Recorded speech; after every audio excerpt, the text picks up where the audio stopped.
Hey guys, welcome to my photography channel. So today we are going to see how aperture affects the photos. So today I'm using my Canon 200D Mark II with a 1855 mm lens. So how aperture is expressed? Aperture is expressed with the term f and denoted by a number. So in my camera, the aperture is the maximum aperture is 5.6 f5.6 and the minimum aperture is f32. So the aperture varies in different according to the lenses. So in my camera, for my lens, the maximum aperture is 5.6. So this is where the confusion starts, in which the number is minimum but we are expressing as a maximum aperture. So we should just keep in mind that if the number is smaller, then it's a maximum aperture. If the number is larger, then it's a minimum aperture. So now we are going to see the difference between the photos with maximum aperture and the minimum aperture, and the aperture in the middle of both maximum and minimum. So we are going to see three photos. So first we will take the photo with maximum aperture. So maximum aperture means if the aperture is at maximum, then the amount of light coming will be more. So in this I kept my aperture at maximum, so the maximum is f5.6, and because of the more light coming in, I should adjust my shutter speed. So I have kept my shutter speed as 250 and ISO of 800. So try not to increase ISO too much, so it leads to grains. So I kept my ISO 800 and I've set my shutter speed to 1/250 and aperture at maximum. Now let's take that rod as a subject. As you can clearly see, I'm taking the rod as a subject and behind the rod as the background. So we'll focus on the rod and we'll take the photo. So now we took the photo of the rod as a subject. Now you can clearly see that the rod is the subject is clearly it is differentiated with the background, with the blur. So this is the maximum aperture.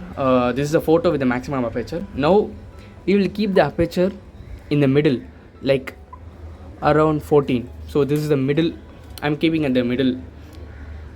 So I'll keep at f14, and now you can clearly see that the photo is dark. So if you decrease the aperture, that means if you increase this number, f number, the aperture decreases and the amount of light will be less. The amount of light will start decreasing. So according to this, you can adjust your shutter speed, and so you can decrease your shutter speed like around 1/180, 1/80.